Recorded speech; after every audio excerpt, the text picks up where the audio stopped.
Reinkarnasi Kaisar Iblis Abadi. Bab 1441. Menghadapi pertanyaan Ouyang Yi, tatapan Pei Anqi tampak kosong dan dia tidak menjawab. Pada saat ini, dia sendiri mempertanyakannya. Kemana Xiao Chen pergi?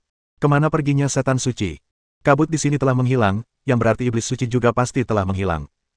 Tapi kami seharusnya bermain selama 3 ronde, tapi tidak ada yang selamat di ronde kedua dan ketiga. Apa ada yang salah? Setelah memikirkannya, Pei Anqi hanya punya satu ide buruk dalam benaknya. Pedang tebasan bulan Xiao Chen jelas merupakan senjata super suci yang bahkan diidam-idamkan oleh para santo. Pedang ini tidak dibatasi oleh ruang yama dan levelnya bahkan mungkin di atas ruang yama. Apakah iblis suci benar-benar bermurah hati untuk membiarkan Xiao Chen pergi? Bahkan jika Xiao Chen memenangkan ronde kedua, saya khawatir iblis suci akan mengingkari janjinya dan memaksa Xiao Chen untuk tetap tinggal, bukan? Karena kamu sudah berubah pikiran, tidak ada gunanya bermain lagi. Kenapa tidak langsung saja habisi mereka semua? Lagi pula, bagi iblis suci, orang-orang itu hanyalah semut. Bermain game hanyalah iseng dan kesenangan. Tak seorang pun bisa menyalahkannya atau menolaknya jika ia berubah pikiran sewaktu-waktu. Pei Anqi, jawab aku, di mana Xiao Chen Ren? Tanya Ouyang Yi. Dia sudah mati. Jawab Pei Anqi datar, seolah dia sudah kehilangan akal sehatnya. Apa katamu? Teriak Ouyang Yi sambil melepaskan aura pembunuh dari pedang lebar di tangannya. Mendesis. Seketika kilatan energi pisau melesat keluar, melewati pipi Pei Anqi, meninggalkan bekas berdarah dan memunculkan untaian bunga darah. Kenapa? Kenapa kamu tidak bersembunyi? Ouyang Yi berkata dengan terkejut. Kekuatan Pei Anqi jelas berada di atasnya, dan dia sebenarnya hanya melampiaskan amarahnya dengan pukulan ini, dan dia tidak benar-benar berniat melakukan apapun kepada Pei Anqi. Namun mengapa Pei Anqi bersikap acuh tak acuh? Akting seharusnya tidak seserius ini, kan? Dia sudah mati, tidak ada gunanya. Pei Anqi menggelengkan kepalanya, seolah jiwanya telah terkuras habis dan ia telah menjadi mayat berjalan. Ia berbalik dan berjalan kembali. Apakah menurutmu dia sedang memerankan kisah sedih? Ouyang Yi menatap Chang Chong dan Hang Yuan. Ayo kembali dulu. Keduanya tidak tahu bagaimana cara mengungkapkan pendapat mereka. Ouyang Yi dan dua orang lainnya kembali ke Liga Xiao, dan Pei Anqi juga tidak pergi, dan juga tetap tinggal di Liga Xiao. Tetapi dia hanya duduk di halaman sepanjang hari dalam keadaan linglung, tidak berkomunikasi dengan siapapun. Ouyang Yi masih mencurigainya, tetapi lambat laun dia menyadari ada sesuatu yang salah. Jika Pei Anqi telah menyakiti Xiao Chen, apa yang ingin dia capai dengan bertindak seperti ini sekarang? Dalam sekejap, setengah bulan berlalu. Masih belum ada kabar dari Xiao Chen. Ouyang Yi dan yang lainnya tahu bahwa terlepas dari apakah itu kesalahan Pei Anqi atau bukan, Xiao Chen kemungkinan besar benar-benar mati di alam roh iblis sejati. Meskipun mereka belum lama mengenal Xiao Chen, ada pesona yang tak terlukiskan dalam diri Xiao Chen yang membuat mereka semua sangat mengaguminya. Sayangnya, seorang jenius sejati setingkat naga di generasinya tidak dapat menghindari nasib kematian dini. Xiao Meng, hari ini adalah hari untuk membalas dendam wakil pemimpin kita. Tiba-tiba, ledakan suara datang dari luar Xiao Meng, seolah-olah jutaan pasukan sedang mendekat. Suasana yang mencekam dan tekanan yang kuat membuat orang hampir sulit bernapas. Apakah itu aliansi bayangan? Ups. Aliansi bayangan tentu tidak akan membiarkan Xiao Chen membunuh Xie Wenmei begitu saja, dan mereka sudah siap secara mental. Tetapi sekarang Xiao Chen, sang tulang punggung, telah tiada, bagaimana mereka bisa memiliki keberanian dan nyali untuk menghadapi aliansi bayangan? Ouyang, apa yang harus kita lakukan sekarang? Tanya Hang Yuan. Bagaimana kalau kita kabur saja? Usul Chang Chong. Orang bijak tidak pernah menderita kerugian saat ini. Kalau kita berhadapan langsung dengan aliansi bayangan, kita pasti akan mati. Ouyang Yi berpikir sejenak lalu menghela napas, kalian pergi saja, aku ingin tinggal. Ouyang, apa kau gila? Seru keduanya kaget. Xiao Chen sudah pergi, kenapa kau masih bersikeras? Tidak ada gunanya. Jangan khawatir, mereka tidak akan berani melakukan apapun padaku. Ouyang Yi tidak mendengarkan saran tersebut dan langsung terbang keluar. Hang Yuan dan Chang Chong saling berpandangan, merasa sedikit takut, tetapi mereka tetap mengikuti di belakang.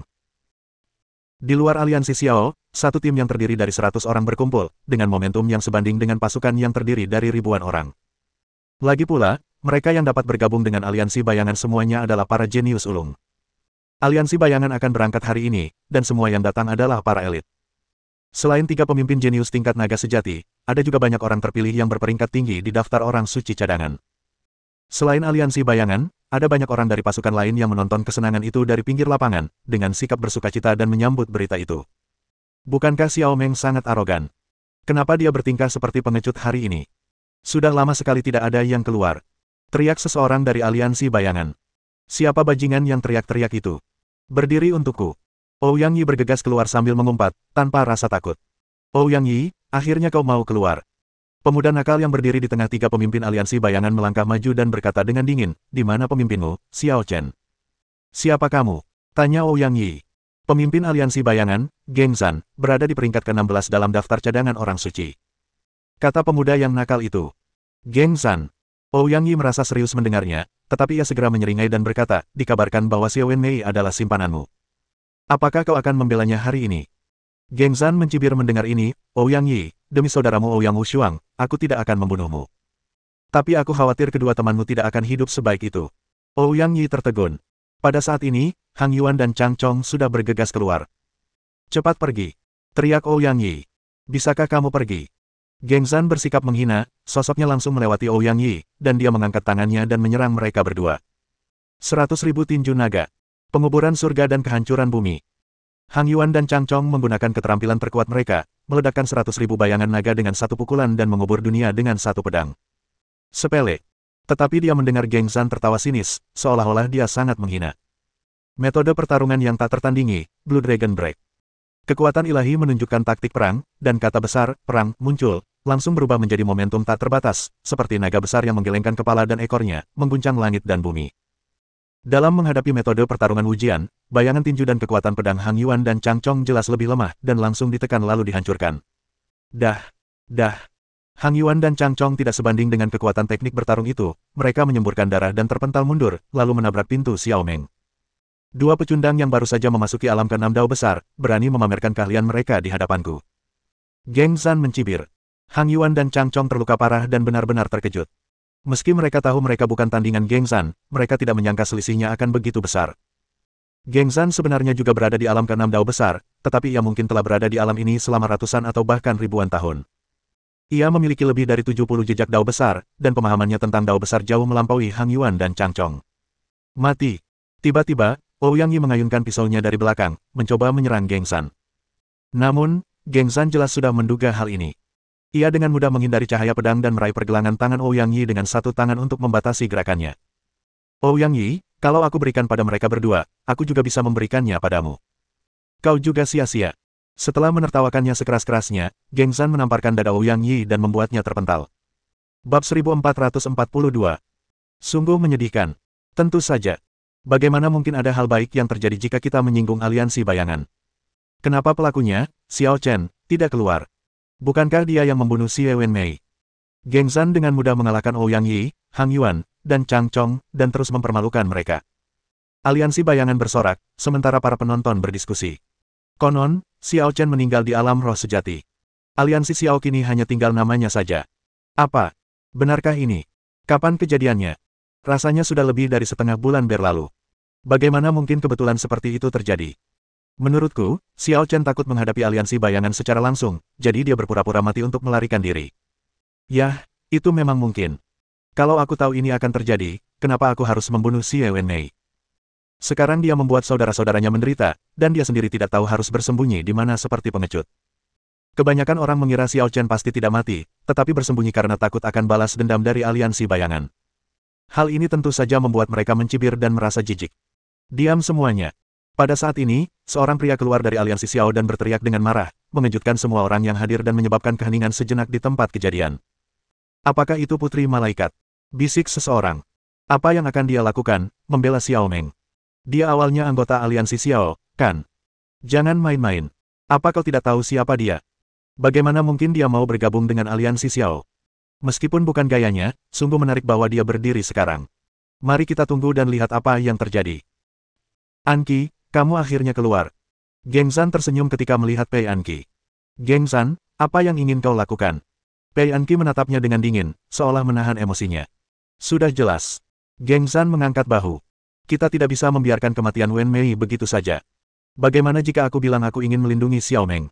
Kata Pei Anqi. Geng Zan terkejut dan berkata sambil tersenyum, "Anqi, apa aku tidak salah dengar? Apa kau serius? Kau, bawa orang-orang aliansi bayangan pergi sekarang juga, dan aku akan berpura-pura tidak terjadi apa-apa." Kata Pei Anqi, "Kalau tidak, kau yang akan menanggung akibatnya." "Hei, Anqi, kamu sudah lama menghilang dari aliansi bayangan, dan nada bicaramu berubah." Tanya Geng Zan, "Menurutmu, apa kamu bisa mengubah sesuatu sendirian? Apakah kau bertekad untuk mati?" Mata Pei Anqi dipenuhi dengan niat membunuh yang gila. Mencari kematian. Tanya Geng Zan sambil tersenyum, dikabarkan kau terlahir dengan meridian yang tersumbat, tetapi kemudian, entah kenapa, kau tiba-tiba bisa berkultivasi, dan kekuatanmu tak terkira, sebanding dengan seorang jenius setingkat naga sejati. Selama kau di aliansi bayangan, aku tak pernah berkesempatan melihat kemampuanmu yang sebenarnya. Sepertinya hari ini adalah kesempatanku. Geng Zan ingin sekali mencoba dan tampaknya ingin bertarung dengan Pei Anqi. Ada rumor di luar yang mengatakan bahwa kekuatan Pei Anqi sebanding dengan seorang jenius tingkat naga sejati, tetapi dia tidak begitu mempercayainya. Dan bahkan jika itu benar, itu tidak akan menjadi masalah besar. Dia menduduki peringkat ke-16 dalam daftar cadangan orang suci, dan dianggap sebagai salah satu yang terbaik di antara semua jenius tingkat naga sejati. Bagaimana Pei Anqi bisa dibandingkan dengannya? Kak Geng, dia masih muda dan belum mengerti banyak hal. Bagaimana kalau aku saja yang mengurusnya? Pada saat ini, seorang pemuda jangkung lain dari kubu aliansi bayangan berbicara. Namanya Pei Yuanji, dan dia juga salah satu dari 3 pemimpin aliansi bayangan. Dia berada di peringkat ke-41 dalam daftar pangeran orang suci dan merupakan jenius tingkat naga sejati. Statusnya agak lebih rendah daripada Geng San. Namun dia memiliki identitas lain. Saudara laki-laki Pei Anqi. Pei Yuanji juga berasal dari keluarga kerajaan Daluo, dan merupakan jenius nomor 1 di keluarga kerajaan. Ia berada di sisi yang berlawanan dengan Pei Anqi, yang dulunya tidak bisa berlatih. Oh, hampir lupa. Kata Geng San, aku seharusnya memberikan wajah ini kepada saudara Pei, tapi saudara Pei, ingatlah untuk tidak pilih kasih. Bagaimana itu bisa terjadi? Pei Yuanji tersenyum tipis, lalu mendarat dan datang di depan Pei Anqi dengan ekspresi bercanda di wajahnya. Adikku tersayang, aku belum melihatmu selama beberapa hari, dan kau sudah membuatku begitu repot. Sungguh mengkhawatirkan. Menghadapi Pei Yuanji, Pei Anqi jelas terdiam dan tidak lagi mengincar dominasi Geng Sanshi. Banyak orang di sekitar bertanya-tanya, Geng San seharusnya jauh lebih kuat daripada Pei Yuanji, kan? Pei Anqi tidak takut pada Geng San, tapi kenapa dia tampak takut pada Pei Yuanji? Hehe, beberapa hal memang sudah tertanam kuat dan tak bisa dilepaskan hanya dengan keinginan. Seorang sumber misterius berkata, Pei Yuanji ini adalah musuh bebuyutan Pei Anqi. Kenapa kamu diam saja? Bukankah tadi kamu sangat tangguh? Pei Yuanji menatap Pei Anqi dengan geli. Pei Yuanji, apapun yang terjadi, aku tetap menganggapmu sebagai saudaraku, jadi aku tak pernah peduli dengan apa yang terjadi di masa lalu. Tapi hari ini, kusarankan kau untuk tidak ikut campur, kalau tidak aku akan membunuhmu duluan. Pei Anqi tiba-tiba mendongak, dan ketika ia berhadapan dengan Pei Yuanji lagi, ia tak lagi merasa takut, hanya dingin dan penuh niat membunuh. Kamu. Pei Yuanji ketakutan dan mundur 3 langkah. Namun tak lama kemudian, dia bereaksi dan berkata dengan marah, Pei Anqi, beraninya kau bicara seperti itu padaku. Apa lagi yang bisa kukatakan? Haruskah aku bersikap seperti waktu muda dulu, penakut dan gemetar? Kata Pei Anqi dingin. Aku pikir kamu sudah bosan hidup. Pei Yuanji sangat marah dan mengangkat tangannya untuk menamparkan Pei Anqi. Melihat ini, niat membunuh Pei Anqi tiba-tiba melonjak dalam hatinya, dan dia tampak menjadi gila dalam sekejap. Namun pada saat itu, seorang pria tiba-tiba muncul entah dari mana dan mencengkeram tangan Pei Yuanji, membuatnya tidak bisa bergerak. Gadis, kenapa kau begitu tidak berguna? Kau benar-benar mempermalukan aliansi Xiao kita. Suara yang familiar itu terngiang di telinganya, membuat Pei Anqi gemetar, baik fisik maupun mental. Ia tak percaya dan mengira ia berhalusinasi. Dia tiba-tiba mendongak dan melihat wajah tampan dan familiar itu, menatapnya dengan kekecewaan. Tiba-tiba jantungnya berdetak kencang. Kamu tidak mati. Aku sudah mati sekali. Aku kesal padamu. Xiao Chen memutar matanya. Xiao Chen. Di sisi lain, Ouyang Yi, Hang Yuan dan Chang Chong semuanya gembira dan bersemangat. Kita hadapi musuh dulu, baru mengenang masa lalu. Xiao Chen melirik ketiga orang itu dan merasa lega saat melihat luka mereka tidak serius. Kau Xiao Chen. Pei Yuanji, yang pergelangan tangannya dicengkeram Xiao Chen, mencibir, kenapa kau tidak berpura-pura mati saja? Apa gunanya kabur sekarang? Kau bahkan tidak layak untuk berbicara denganku. Bang! Xiao Chen menamparkan Pei Yuanji dengan punggung tangannya, membuatnya terpental. Anda! Pei Yuanji terjatuh lebih dari 3 meter sebelum ia berhasil menyeimbangkan diri. Pipinya tak hanya terasa perih, tetapi ia juga sangat ketakutan. Mengapa dia tidak bisa mengelak dari tamparan biasa Xiao Chen? Apakah Pei Yuanji ceroboh? Geng San juga mengerutkan kening. Namun, ia tidak terlalu memikirkannya. Ia berbalik menghadap Xiao Chen dan berkata, Xiao Chen, karena sudah begini, sudah waktunya kita mengakhiri hubungan kita. Kau harus membayar harga kematian Wen Mei. Aku bukan tandinganmu. Xiao Chen menggelengkan kepalanya dan berteriak ke langit, Leng Wulei, bunuh dia dan buktikan kemampuanmu padaku. Ya, Guru. Begitu dia selesai berbicara, seorang pemuda berdarah dingin dengan pedang berat di punggungnya berjalan ke arahnya selangkah demi selangkah dari ujung langit. Dalam sekejap, dia membuat seluruh penonton terpesona. Bab 1443. Apakah itu? Leng Wulei, yang menempati peringkat ke-8 dalam daftar cadangan orang suci. Benarkah? Bukankah dia menghilang setengah tahun yang lalu? Ada yang bilang dia jatuh ke alam roh iblis sejati. Kabar angin tak bisa dipercaya. Leng Wulei orang yang berkarakter. Bagaimana mungkin dia bisa jatuh semudah itu? Kupikir Xiao Meng akan mendapat masalah hari ini, tapi tak disangka, ada kejadian yang tiba-tiba. Leng Wulei di sini untuk membantu Xiao Meng, kan? Yah, tekanan Leng Wulei hampir seluruhnya ditujukan pada Geng San dan aliansi bayangan. Kemunculan Leng Wulei membangkitkan semangat semua orang di sekitarnya, seolah-olah mereka mengira sesuatu yang baik akan terjadi. Bukan itu intinya. Kalian semua mengabaikannya. Apa yang Leng Wulei panggil Xiao Chen tadi? Sepertinya. Tuannya. Seseorang bertanya dengan nada tidak percaya, seolah-olah dia curiga bahwa dia salah dengar. Ya, itu guru. Aku mendengarnya dengan jelas. Apa kau gila? Leng Wulei, yang berada di peringkat ke-8 dalam daftar cadangan Sein, menyebut Xiao Chen sebagai gurunya. Sebenarnya banyak orang yang mengerti apa yang dikatakan Leng Wulei tadi, hanya saja mereka tidak berani mempercayainya. Leng Wulei adalah salah satu jenius terbaik di level naga sejati. Ia berjalan sendirian dan tidak pernah berteman dengan siapapun, apalagi tunduk pada siapapun. Geng San juga tampak serius saat ini. Ia berusaha bersikap sopan kepada Leng Wulei dan berkata, "Saudara Leng, kau dan aku tidak pernah saling mengganggu dan selalu hidup damai. Mengapa kau begitu? Jika Tuan menginginkanmu mati, kamu harus mati." Leng Wulei tak ingin bicara lagi.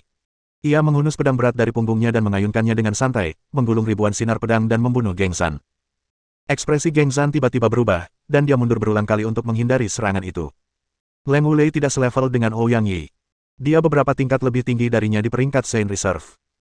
Leng Wulei seharusnya bisa mengatasinya sendiri, aku tidak perlu bertindak. Xiao Chen tampak seperti penonton. Di sampingnya, Pei Anqi berkata dengan bingung, ada apa? Leng Wulei, memanggilmu Tuan. Dia bersikeras berteriak, dan aku tidak bisa berbuat apa-apa. Xiao Chen tampak tak berdaya. Omong kosong. Pei Anqi memutar matanya ke arah Xiao Chen. Dia jelas tidak percaya dengan ucapan seperti itu. Apakah Leng Wulei menjadi seorang masokis dengan mengejarmu dan memanggilmu Tuan? Namun, kembalinya Xiao Chen hidup-hidup lebih penting daripada apapun. Pada saat ini, kabut di hatinya tersapu, seolah-olah bukan Xiao Chen yang terlahir kembali, tetapi dialah yang terlahir kembali. Apa yang terjadi di ruang Yama? Pei Anqi menenangkan diri dan bertanya, di mana iblis suci itu? Yah. Xiao Chen mengarang cerita, aku berhasil lolos babak kedua, Leng Wulei lolos babak ketiga, dan kita lolos. Sisanya mungkin sudah mati. Sesederhana itu. Pei Anqi tampak tak percaya. Bukankah iblis suci itu merepotkanmu? Bukankah dia mengingini pedang pemecah bulanmu? Bagaimana mungkin? Meskipun dia iblis, dia sangat saleh. Seru Xiao Chen kagum. Akhir-akhir ini, jarang sekali menemukan iblis yang begitu setia pada kata-katanya. Pei Anqi. Para jenius di Yama Space itu semuanya dibunuh oleh Xiao Chen, tetapi tidak perlu secara sengaja mempublikasikan hal seperti itu. Leng Wulei pingsan selama level pertama Lautan Api dan Pedang, jadi di ronde kedua dia terbaring mati di sudut dan tidak berpartisipasi, dan untungnya berhasil lolos. Xiao Chen awalnya tidak menyadarinya, tetapi mengetahuinya saat dia bangun. Awalnya, dia berencana untuk berusaha sekuat tenaga dan menyingkirkan Leng Wulei juga, tetapi orang ini memiliki keinginan kuat untuk bertahan hidup, dan dia bersujud dan bersumpah. Xiao Chen memikirkan penampilannya di level pertama dan menyelamatkan nyawanya. Xiao Chen, kamu baik-baik saja, hebat sekali. Ouyang Yi dan dua orang lainnya berlari menghampiri dan berkata dengan penuh semangat, kami semua mengira dia telah membunuhmu. Dia bahkan tidak bisa mengurus dirinya sendiri, bagaimana mungkin dia bisa menyakitiku? Saat Xiao Chen melihat bekas luka pisau di wajah Pei Anqi, dia tahu tanpa ragu bahwa itu ditinggalkan oleh Ouyang Yi. Namun dia tidak siap menghibur Pei Anqi, karena Pei Anqi sendirilah yang menyebabkannya. Putri Anqi, maafkan aku telah berbuat salah padamu. Ouyang Yi menyampaikan permintaan maafnya. Itu tidak penting. Pei Anqi menggelengkan kepalanya. Dia sama sekali tidak menganggapnya serius. Lagi pula, dia tidak punya niat baik saat pertama kali bergabung dengan aliansi Xiao, jadi Ouyang Yi punya banyak alasan untuk menargetkannya. Di atas langit, Leng Wulei menghabisi Geng San dengan setiap tebasan pedangnya. Geng San kelelahan karena bertahan dan tak punya kesempatan untuk melawan, nyawanya berada di ujung tanduk. Leng Wulei, apakah kamu benar-benar ingin mempersulitku? Geng San sangat marah. Jika memungkinkan, bahkan jika dia tidak ingin membalaskan dendam Xie Wenmei, dia tidak ingin menyinggung Leng Wulei, tetapi serangan Leng Wulei jelas berarti dia harus membunuhnya. Manusia tanah liat masih punya nyawa, bagaimana mungkin ia membiarkan dirinya dibantai? Membunuh. Leng Wulei membalas Geng San dengan cahaya pedang yang lebih kuat. Dengan satu serangan, seluruh dunia hancur. Mendesis. Baju zirah di tubuh Geng San terkoyak oleh cahaya pedang. Kau pantas mati. Geng San meraung, Ming Feng, kemari dan bantu aku. Di kubu aliansi bayangan, pemimpin aliansi terakhir telah bertempur cukup lama. Awalnya ia enggan campur tangan, tetapi ketika mendengar Geng Zhan memanggilnya, ia tak punya pilihan selain ikut bertempur. Ming Feng berada di peringkat ke-22 dalam daftar cadangan Sein. Kekuatannya memang tidak sekuat Geng Zhan, tetapi perbedaannya tidak terlalu jauh. Apakah mereka berdua akan bergabung untuk melawan Leng Wulei? Lagi pula, Leng Wulei berada di peringkat ke-8. Siapa yang bisa mengalahkannya dalam pertarungan 1 lawan 1? Jika mereka berdua bergabung, mungkin masih ada peluang. Saya khawatir peluang untuk menang masih tipis. Seseorang mencibir. 2 lawan 1, dan masih belum ada tandingan bagi Leng Wulei. Seseorang terkejut. 10 besar di daftar Sein Reserve itu konsep yang berbeda. Dan Leng Wulei adalah anomali di antara 10 besar. Dia akan semakin kuat di setiap pertarungan. Ya, Leng Wulei menyimpan dendam yang mendalam, dan kebencian ini memberinya motivasi yang tak terbatas. Konon, ia berada di peringkat yang sangat rendah dalam daftar orang suci cadangan pada awalnya, tetapi ia selalu bertarung melawan mereka yang peringkatnya lebih tinggi dalam daftar orang suci cadangan, dan setiap kali ia bertarung, ia mengerahkan potensinya dan mengembangkan dirinya.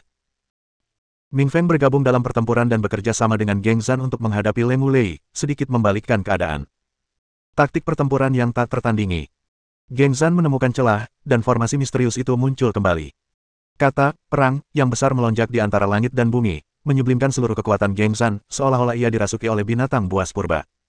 Di tempat lain, Ming Feng membangkitkan kekuatan batinnya, mengirimkan ribuan pola ilahi ke arah Leng Wulei. Setiap pola ini memiliki kekuatan untuk menghancurkan langit dan bumi. Peng! Saat diserang, Leng Wulei berhasil dipukul mundur untuk pertama kalinya. Namun, setelah mundur selangkah saja, ia tiba-tiba merasa dibantu oleh Tuhan. Ia menggenggam pedang itu dengan kedua tangan dan langsung mengumpulkan kekuatan pedang yang tak tertandingi. Teknik pedang penghancur, tak ada balasan sepatah kata pun. Leng Wulei pertama kali muncul di Avenue of Destruction, dan pedang penghancur paling ekstrim muncul di dunia untuk pertama kalinya. Ledakan.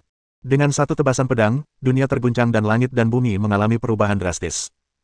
Metode bertarung Geng Zhan yang tiada habisnya dan pola-pola Dewa Ming Feng, keduanya merupakan kekuatan magis yang luar biasa, tetapi di depan pedang penghancur, yang ada hanyalah kehancuran. Engah! Engah! Geng Zhan dan Ming Feng keduanya muntah darah, terluka parah oleh kekuatan pedang, dan terlempar ribuan kaki jauhnya. Pemimpin aliansi.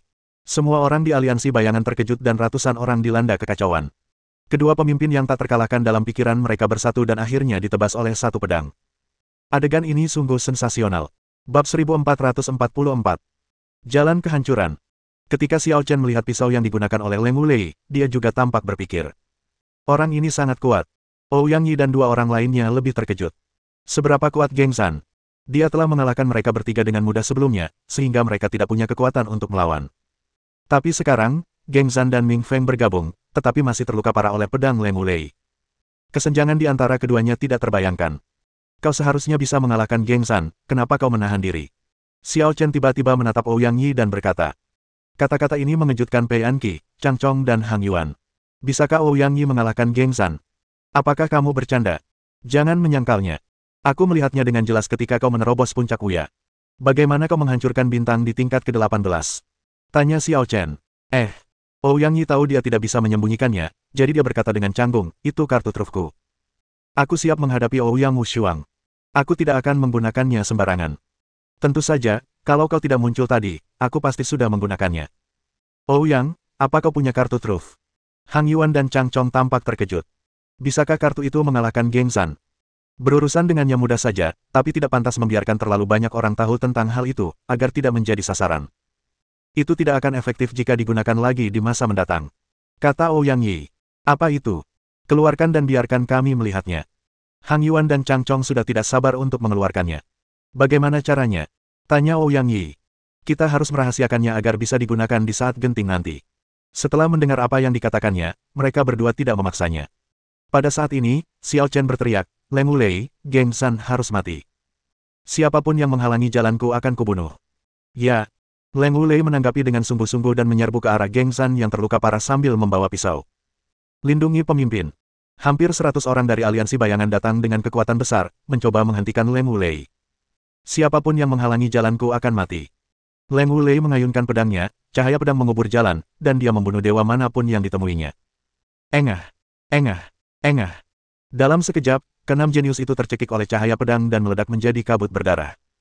Melihat hal itu, orang-orang yang tersisa semuanya ketakutan dan bersembunyi di balik kerumunan, tidak berani bergerak maju. Aliansi di kota Beiwang sebenarnya adalah sekelompok massa yang membentuk aliansi sementara untuk mencari dukungan, dan tidak banyak emosi di dalamnya. Pada saat ini, menghadapi niat membunuh Leng Wulei yang mendominasi dan kejam, semua orang merasa takut dan tidak mau bertarung sampai mati. Mundur. Kita tidak bisa menghentikannya, cepat mundur. Seseorang berteriak, berbalik, dan lari. Seseorang mengambil alih pimpinan, sementara yang lain memilih mundur dan tidak lagi berusaha menghentikan Leng Wulei. Aliansi bayangan yang dulunya begitu kuat dan berpengaruh, kini telah menjadi pasir lepas, dengan banyak orang langsung memberontak dan melarikan diri. Kamu, kembali ke sini. Geng Zhan berteriak dengan marah. Namun, tidak seorang pun memperhatikannya. Mati. Karena terkejut, Leng Wulei menebas kepalanya dengan pisau. Tidak. Pupil mata Geng Zhan yang terluka parah berkontraksi dan dia berusaha sekuat tenaga untuk bertahan hidup, tetapi pada akhirnya dia tidak dapat menghindari pisau mematikan Leng Wulei yang mengikutinya seperti bayangan, dan meninggal secara tragis di tempat. Begitu pemimpin Geng Zhan meninggal, anggota aliansi bayangan berpencar dan melarikan diri sepenuhnya dalam sekejap mata. Aku tidak menyangka akan berakhir seperti ini. Aliansi bayangan ternyata dikalahkan oleh aliansi Xiao. Aliansi Xiao mendapat bantuan Leng Wulei, jadi wajar saja jika aliansi bayangan tidak bisa menang. Tapi ini berarti Xiao Meng resmi akan bangkit dan menjadi salah satu raksasa di kota Beiwang. Haha, menarik. Aliansi Xiao hanya beranggotakan 5 orang, dan termasuk Leng Wulei, hanya ada 6 orang. Jumlah bukan masalah. Begitu berita pertempuran ini tersebar, aliansi Xiao hanya butuh beberapa menit untuk menemukan orang. Mereka bahkan bisa langsung merekrut aliansi bayangan. Setelah membunuh Geng Zhan, Leng Wulei langsung kembali ke Xiao Chen. Meskipun dia bersikap dingin kepada semua orang, dia menunjukkan sedikit rasa hormat terhadap Xiao Chen yang tidak dapat dipahami orang lain. Setelah membunuh Geng Zhan, kau seharusnya membunuh Ming Feng juga. Kau tidak melakukannya dengan cukup teliti. Kata Xiao Chen. Antek-antek aliansi bayangan lainnya tidak signifikan, tetapi sebagai salah satu pemimpin aliansi, Ming Feng masih memiliki pengaruh. Kau ingin membunuhnya? Tanya Leng Wulei. Dia terluka parah. Aku masih bisa mengejarnya sekarang. Lupakan saja, kabur saja. Aku hanya mengajarimu kebenaran. Jangan terlalu kaku. Terkadang kau memang harus punya pikiran sendiri. Kata Xiao Chen. Ya, Wulei akan mengingatnya. Leng Wulei menerima saran itu dengan rendah hati. Sialan, Xiao Chen, bagaimana caranya kau melakukannya? Kau benar-benar melatihnya dengan sangat baik sampai dia benar-benar patuh. Wajah Ouyang Yi dipenuhi rasa tidak percaya. Leng Wulei benar-benar malu-malu di depan Xiao Chen, bertingkah seperti seorang pelayan. Inilah jenius naga sejati yang berada di peringkat ke-8 dalam daftar cadangan Sein. Apa dia tidak punya harga diri atau keberanian sama sekali? Di sampingnya, mata indah Pei Anqi juga menyembunyikan keraguan. Ketika Xiao Chen berada di level pertama permainan iblis suci, ia merampas kemenangan yang seharusnya menjadi milik Leng Wulei. Logikanya, Leng Wulei seharusnya sangat membenci Xiao Chen, lalu mengapa ia tiba-tiba menjadi begitu setia kepada Xiao Chen? Apa yang terjadi setelah dia pergi? Kenapa kau banyak bertanya? Kata Xiao Chen, Leng Wulei juga akan menjadi anggota aliansi Xiao mulai sekarang. Dia orang yang cukup jujur, jadi jangan ganggu dia. Ahem. Kalau kita mau menindasnya, kita harus punya kemampuan. Kata Ouyang Yi malu-malu. Leng Wulei juga tinggal di Xiao Meng, tetapi ia biasanya pendiam. Selain menghormati Xiao Chen, ia juga tidak menunjukkan rasa hormat kepada Ouyang Yi dan yang lainnya. Jika Anda bisa mengabaikannya, abaikan saja sepenuhnya. Hari itu, dia sedang berlatih pedang sendirian di halaman barat ketika Pei Anqi tiba-tiba masuk. Ketika Leng Wulei melihatnya, dia menyingkirkan pisaunya dan berbalik untuk masuk ke kamarnya. Leng Wulei, hentikan! Teriak Pei Anqi. Leng Wulei berhenti sejenak dan bertanya tanpa emosi, ada apa? Izinkan saya bertanya, apa yang terjadi di sana setelah saya meninggalkan ruang Yama? Pei Anqi bertanya, kemana perginya iblis suci itu? Leng Wulei berpikir sejenak dan berkata dengan dingin, karena Tuan belum memberitahumu, maka aku tidak punya apa-apa untuk dikatakan. Kau, Pei Anqi sangat marah. Apa orang ini sudah dicuci otak oleh Xiao Chen? Dia terlalu berbakti, kan? Kalau tidak ada yang lain, aku mau istirahat dulu, silakan pergi. Kata Leng Wulei sambil memasuki ruangan dan berbicara dengan hemat, tanpa mengucapkan sepatah kata pun. Pei Anqi sedang dalam suasana hati yang buruk setelah ditolak. Kenapa kamu begitu penasaran? Xiao Chen tiba-tiba bertanya, seolah-olah dia tahu bahwa Pei Anqi datang untuk menemui Leng Wulei. Ketika Pei Anqi melihat Xiao Chen, dia sedikit terkejut, dan sepertinya ada emosi yang sangat aneh di hatinya. Setelah beberapa lama, dia mengangkat kepalanya dan bertanya dengan serius dan lembut, Xiao Chen, jika suatu hari aku tiada, apakah kamu akan memikirkanku sesekali? Xiao Chen, jawab aku dengan serius, jangan asal bicara. Kata Pei Anqi. Mendengar ini, Xiao Chen mengulurkan tangan dan menyentuh dahi Pei Anqi. Kamu sakit parah, mengapa kamu tiba-tiba berbicara omong kosong? Pei Anqi menepis tangan Xiao Chen dan berkata dengan marah, lupakan saja. Aku sial bertemu denganmu. Aku pergi dulu. Pergi. Xiao Chen tertegun. Sebenarnya aku tidak ingin bergabung dengan aliansi Xiao. Aku hanya melakukannya untuk bersenang-senang. Sekarang setelah begitu banyak hal terjadi, tidak ada gunanya lagi aku tetap di aliansi Xiao. Aliansi bayangan telah bubar, apakah kamu masih akan pergi? Itu bukan aliansi bayangan. Kalau kau pikir aku cuma wakil ketua aliansi bayangan, berarti kau meremehkanku. Pei Anqi menghela napas, Xiao Chen, lain kali kita bertemu, kita mungkin akan jadi musuh. Jaga diri kalian. Begitu suara itu jatuh, Pei Anqi melayang pergi, dan dalam sekejap, dia menghilang di ujung langit. Bab 1445. Apa yang sedang terjadi? Ouyang Yi bergegas mendekat dan kebetulan melihat Pei Anqi pergi, dan menampakkan ekspresi bingung. Seperti yang kau lihat, dia sudah pergi.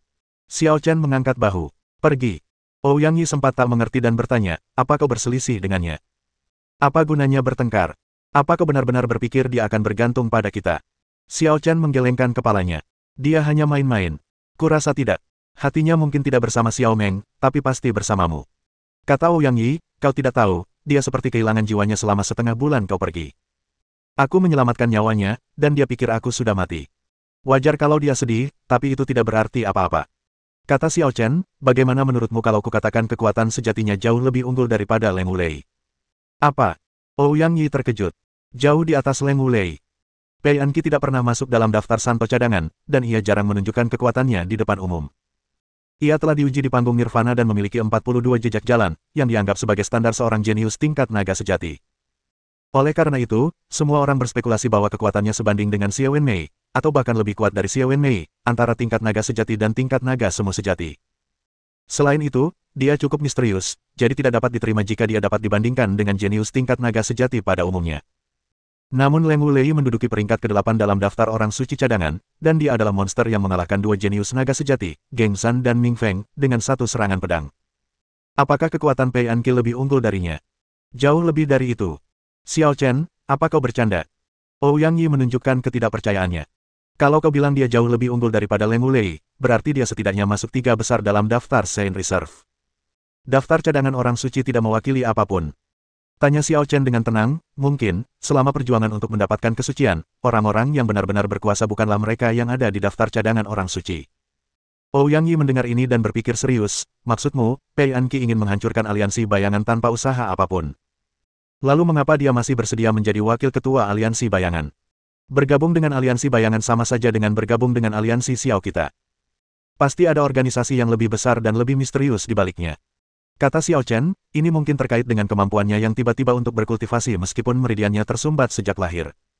Inilah rahasia terbesarnya. Saat aku bertemu dengannya lagi nanti, apakah dia akan menjadi musuh atau teman?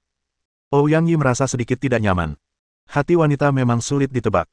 Kata Xiao Chen tanpa daya, lain kali hati-hati saja. Dia mungkin hanya bicara dan tidak akan benar-benar menjadi musuh kita. Leng Wulei bergabung dengan Liga Xiao, yang sangat meningkatkan reputasi Liga Xiao di kota Beiwang. Untuk sementara waktu, banyak jenius datang untuk bergabung dengan Liga Xiao. Namun Xiao Chen menolaknya dan menolaknya satu persatu. Dia mendirikan aliansi Xiao hanya karena iseng dan tidak ingin merekrut banyak orang untuk menghindari masalah. Berbeda dengan kemakmuran aliansi Xiao, kedua pemimpin aliansi bayangan meninggal dunia, dan aliansi tersebut kehilangan pemimpin. Selain itu, mereka takut akan pembalasan dari aliansi Xiao, sehingga tak lama kemudian aliansi tersebut hancur total dan semua orang melarikan diri. Sebagai salah satu dari 3 pemimpin, Pei Yuanji memiliki daya tarik tersendiri di aliansi bayangan, tetapi ia tidak berani melanjutkan pembentukan aliansi bayangan. Ia melarikan diri jauh sendirian dan berencana untuk bergabung dengan yang lain. Tepat saat dia mencapai jembatan Sanhe di kota Beiwang, dia tiba-tiba dihalangi oleh seorang pria misterius. Meskipun Pei Yuanji tidak sehebat Geng San dan Ming Feng, ia juga seorang jenius tingkat naga sejati. Seberapa tajam kesadaran spiritualnya? Tanpa sadar ia melirik ke sekeliling dan mendapati tidak ada seorang pun di sana, dan suasananya menjadi sangat aneh. Ia tahu orang ini punya niat buruk. Teman. Pei Yuanji berpura-pura tenang dan berkata dengan sopan, saya Pei Yuanji, pangeran dari keluarga kerajaan Daluo. Saya ingin tahu mengapa teman saya menghalangi jalan saya. Aku diminta meminjam sesuatu darimu. Pria misterius itu membelakangi Pei Yuanji, tatapannya sungguh tak terpahami. Pei Yuanji bingung. Ada apa? Hidupmu. Kata pria misterius itu dengan suara tenang. Ekspresi Pei Yuanji tiba-tiba berubah, seolah-olah ia sedang menghadapi musuh yang tangguh. Ia merendahkan suaranya dan bertanya, kau yakin tidak bercanda? Saya tidak pernah bercanda. Kata pria misterius itu. Kalau begitu pergilah ke neraka. Pei Yuanji tiba-tiba berdiri, mengayunkan pedang pembunuh, dan menyerang pria misterius itu. Pedang pembunuh itu nyata dan mengandung kekuatan jalan agung. Namun, pria misterius itu memunggungi Pei Yuanji, tersenyum sinis, dan 99 jejak dao menyebar di sekujur tubuhnya. Masing-masing jejak seperti jejak pedang yang tak tertandingi, mengandung kekuatan ilahi yang tak terduga. Ledakan. Pedang pembunuh besar Pei Yuanji terhalang 3 kaki jauhnya dan tidak dapat bergerak maju lebih jauh lagi. Bagaimana? Bisa. Pei Yuanji tiba-tiba kehilangan warnanya dan tidak percaya. Orang ini benar-benar membelakanginya dan menghalangi gerakan fatalnya tanpa menggerakkan tangannya. Saya khawatir mustahil untuk masuk dalam peringkat 3 teratas dalam daftar Pangeran Suci.